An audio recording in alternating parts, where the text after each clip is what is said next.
Olá, meus caros amigos, aqui quem fala é Lucas Alves e estamos começando mais um Drop Sacro.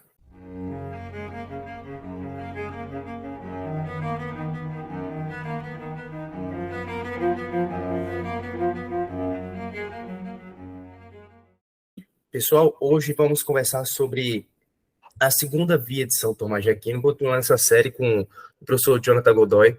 Professor, fique à vontade para se apresentar. Olá, tudo bem? Meu nome é Jonathan Godoy, sou professor de filosofia. Atualmente eu curso doutorado em estudos medievais com uma tese em São Tomás de Aquino. Não precisa mais se apresentar, né, professor? Já está Já está em bem casa. batido, né? Eu quase que eu falei boa É noite, mas eu não sei quando que vai ao ar, então aí verdade. esqueci. Professor, então, no que consiste a segunda via de São Tomás?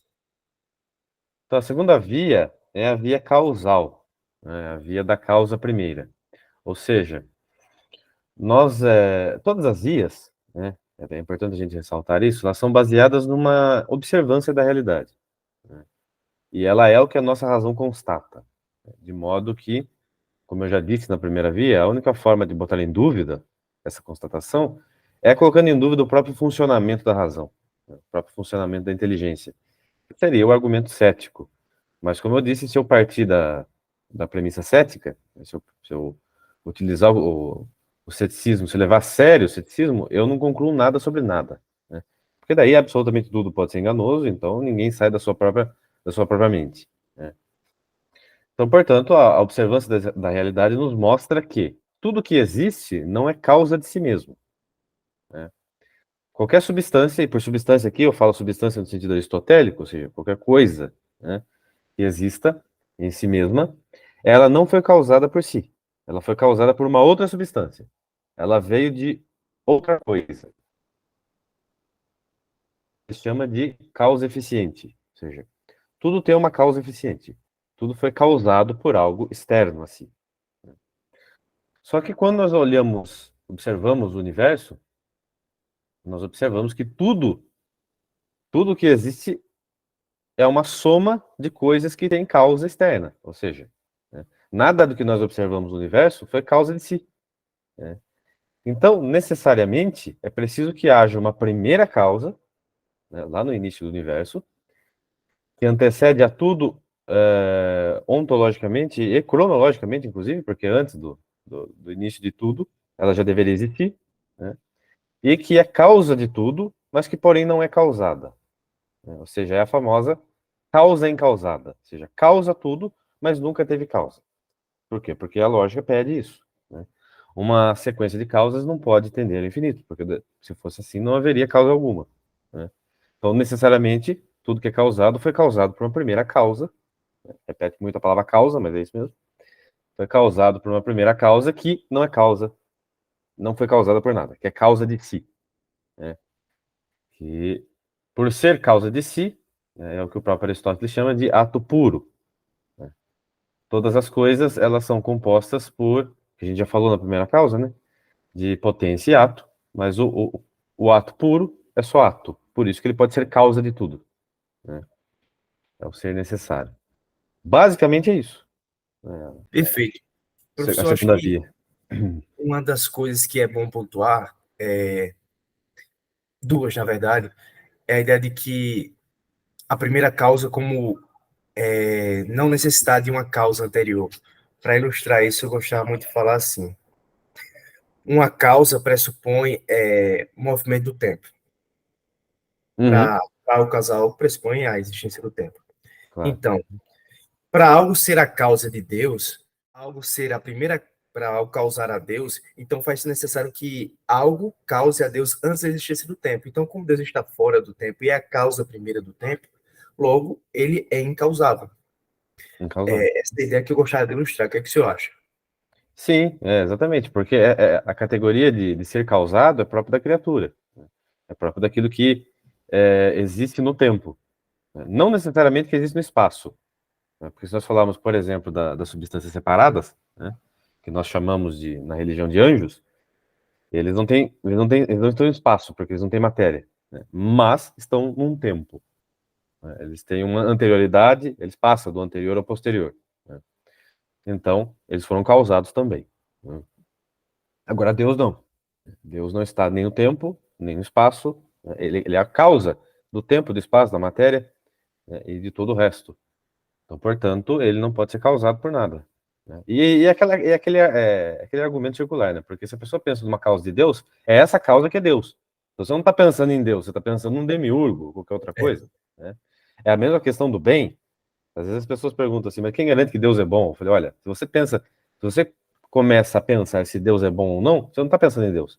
Você está pensando num ser inferior a ele, porque ele é esse critério, né? Se você começa a julgar, né, a raciocinar se Deus é bom ou não, você continua tendo um critério de bem absoluto para julgar Deus. Então, esse critério de bem que é o próprio Deus, né?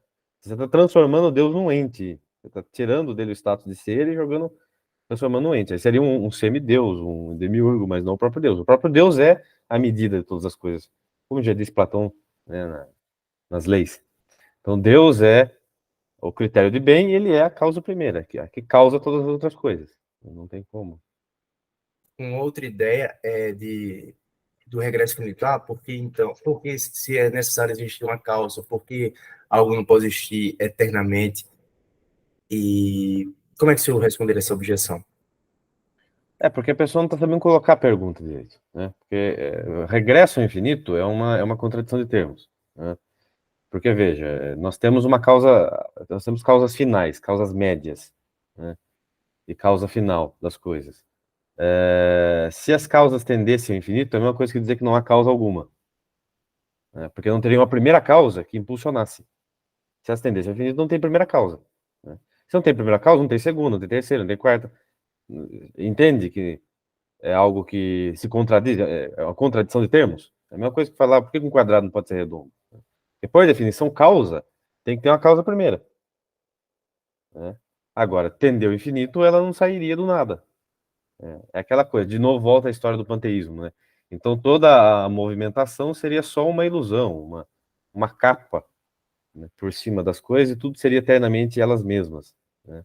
Só que a experiência, de novo, demonstra o contrário. Nós vemos que uma substância gera outra e uma substância é realmente distinta da outra.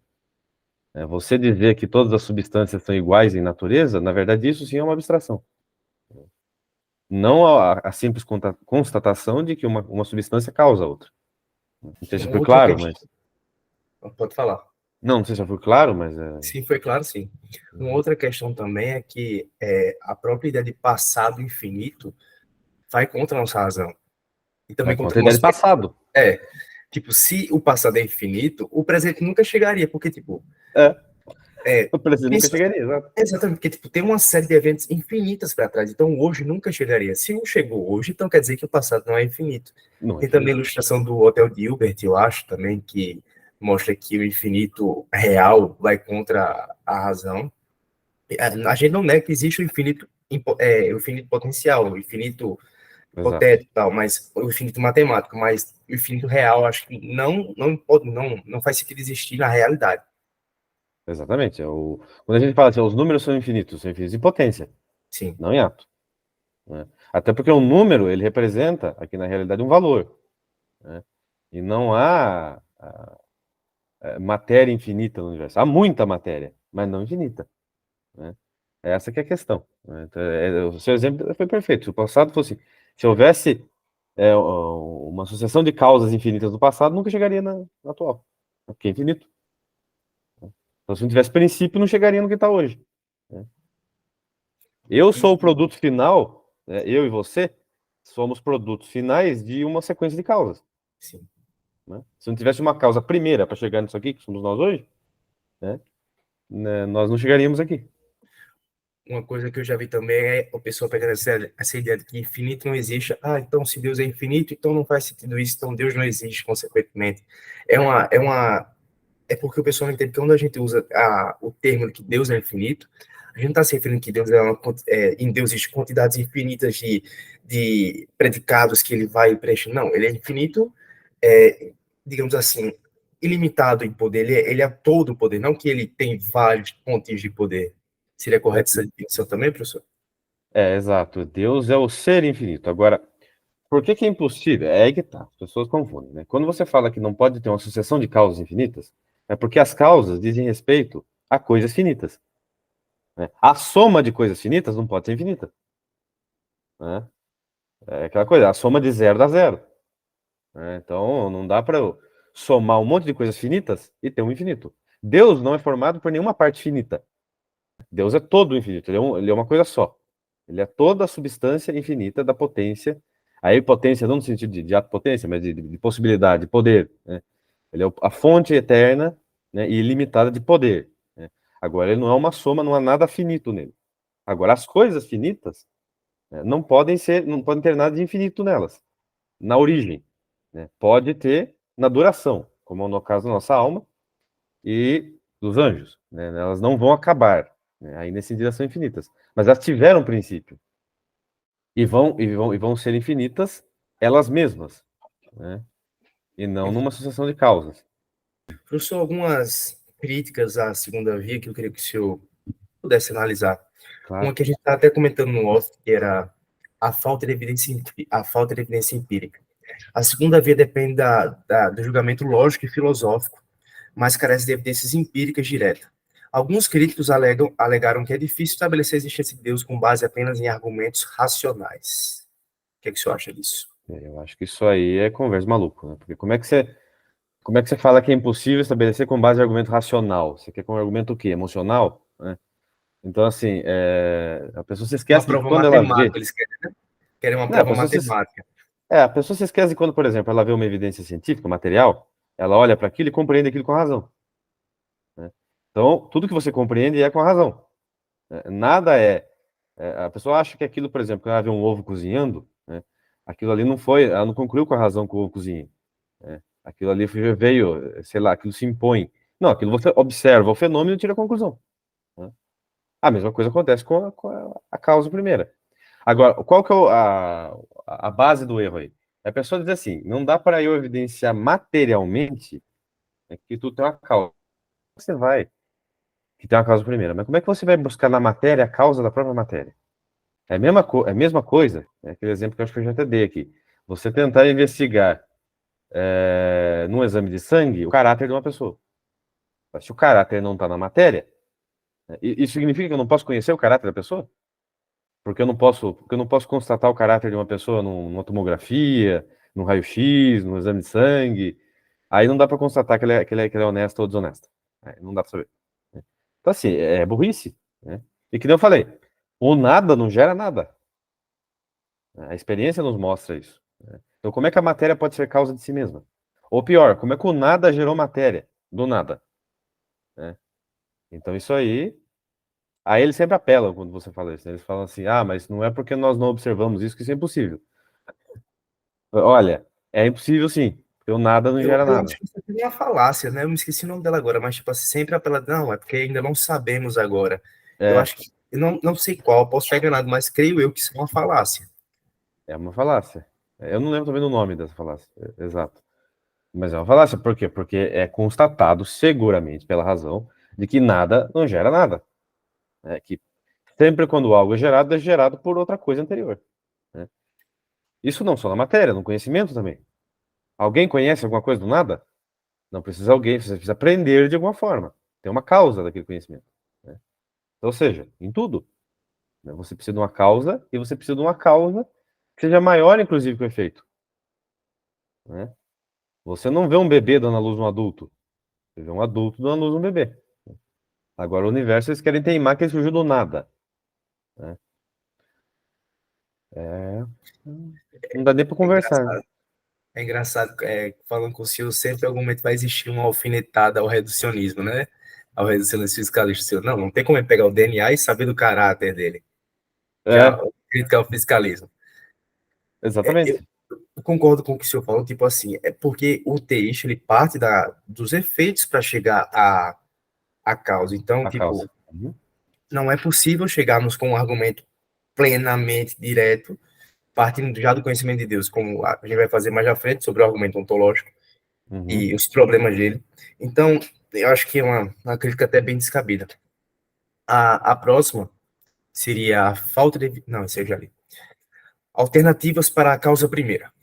A segunda via assume que deve haver uma causa primeira, não causada para explicar o universo. Os críticos argumentam que essa causa poderia ser algo além de um ser divino, como um princípio ou força cósmica desconhecida. O que o senhor acha? A causa primeira é uma energia, é Aí, o aí próprio qual é a universo causa, né? mesmo? Qual é a causa dessa energia? Olha aí. Aí que tá, você pode até admitir, pela razão, de que esse universo físico aqui, onde nós moramos, foi causado por um outro universo anterior. Isso é cabível. Ou foi causado por uma força superior a ele, mas que não é necessariamente Deus. Agora, da onde vem essa força? Você volta para o mesmo argumento. Né? Tem que ter um ser divino, que é o ser infinito, que causou as coisas contingentes, as coisas menores. Você pode colocar 1000 intermediários. Ah, antes desse universo tinha, sei lá, não sei, flutuações quânticas, tinha não sei o que quântico. Aí antes desse negócio quântico tinha um demiurgo, antes daquilo tinha um outro universo que explodiu, e antes do primeiro universo que explodiu. É porque agora tá tendo essa teoria, né, de que esse universo se originou da explosão do universo anterior. Ok, e o universo anterior veio da onde? Né? Já, é a mesma coisa, ele não pode ter vindo uma sucessão de universos. Né? Ou ter, né, necessariamente houve um primeiro universo, né, que foi criado por quem? Então, é sempre assim. Você tem que ter o ser infinito. Né? Veja, isso aqui não é discurso religioso, isso é discurso filosófico. Né? Isso é discurso metafísico, isso é análise.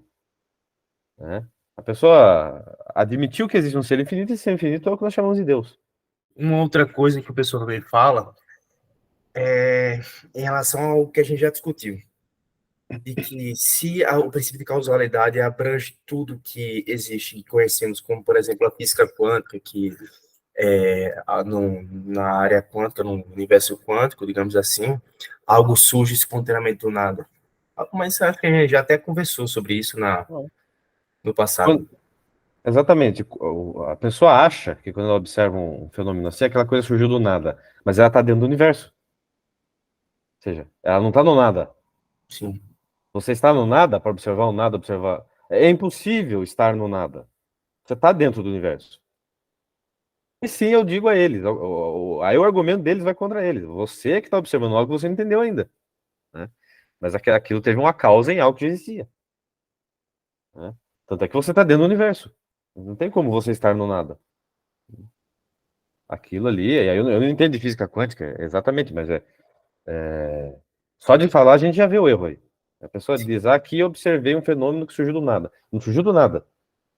Só o fato de você estar observando quer dizer que você está dentro do universo e existe algo ali, né, tem que está causando aquilo. o vácuo quântico que a gente conversou da última vez, que é energia em movimento que faz surgir essas partículas. Quem fala um Uhum, pouco sobre isso é o William Lane Craig no livro Em uhum, Guarda. Bota até a recomendação aqui, o livro Em Guarda, vai estar aparecendo aqui na tela agora. E também Filosofia e Cosmovisão Cristã, e também Craig com Moreland. Eles falam muito sobre a questão da causalidade e a existência de Deus, e eles abrangem isso. E também o Apologética Contemporânea, foca nisso, uhum. Apologética Contemporânea, que ele fala também sobre as questões cosmológicas atuais, essa ideia de que o universo veio anteriormente ao nosso, então, tipo assim, eles analisam todos esses modelos cosmológicos. Professor, foi isso. Muito obrigado. O senhor tem alguma Isso. recomendação a fazer? Não, eu Aqueles de acho que. sempre, né? Oi? Aqueles de sempre, Aqueles metafísica, de sempre, pronto, metafísica, a própria Suma contra os Gentios, né? pronto, Os livros do Craig que você indicou, do Wolfgang Smith, né? Que sim, ele trata disso também, né? sim, Sabedoria da Antiga Cosmologia, o Enigma Quântico. Né? sim. São livros bons e que todo mundo deve ler. Tem também uns vídeos no YouTube de Robbie Combs, não sei se é Combs que se pronuncia, vou pedir para botar a foto dele e o nome dele aqui na tela. Ele é um tomista, e ele fala muito sobre o aristotelismo e a física quântica, então acho que, tipo, para ele, com certeza não é um problema essa objeção, e ele pode tratar disso em algum vídeo que eu não conheço, mas vão lá nele também, que ele tem muito conteúdo bom. Professor, a gente finaliza aqui também perguntando o que o convidado está lendo no momento. O que é que o senhor tem lido? Mas, no momento, eu tô lendo aqui pro meu doutorado as coisas, né? Olha aí, Então, ó. estou lendo o Duns Scoto, que está tudo em PDF, não vai dar para mostrar aqui. Mas estou lendo também esse livro aqui, que é muito bom, do Scott Hahn, que eu sempre recomendo, Politização da Bíblia, da ok. Bíblia. Vai Livro aparecer aqui. excelente. É, É bom? livro, Eu já tinha visto ele. é muito bom. Fala sobre o quê? Ele fala como que a exegese bíblica, que hoje em dia tomou conta das universidades, ela tem um fundo ideológico. Começa Entendi. lá com o nominalismo, no final da Idade Média, Guilherme de Ockham, Marcílio de Pádua, Maquiavel, né? Uhum. E ele vem até hoje, ganha força no iluminismo, e ele vai demonstrando isso documentalmente. É interessantíssimo. É porque o método histórico-crítico se apresenta como algo neutro, e não tem nada de neutro. Uma recomendação que eu vou fazer agora é esse aqui, que eu estou lendo também, a Heresia da Ortodoxia, vai aparecer aí na tela. Uhum. E dois autores se engajam em validar um argumento de dois críticos bíblicos, críticos textuais, Walter Bauer e Bart Ehrman, que falaram que no início da igreja não existia uma ortodoxia, mas várias vertentes do cristianismo, e por fim, a ortodoxia suprimiu todas e se tornou a ortodoxia, o que é uma crença muito falha, tanto partindo do princípio de Bíblia mesmo, e dos pais da igreja, como também de crítica textual, enfim. Professor, muito obrigado por mais uma exposição De como nada, um prazer. magnífica conversa. E é isso, quando o senhor terminar de fazer sua tese de doutorado, vamos apresentar aqui. E é isso, professor. Deus abençoe, viu? Valeu, pessoal. Deus abençoe vocês nos estudos. Tudo de bom a todos, um abraço. Now the world don't move to the beat of just one drum. What might be right for you may not be right for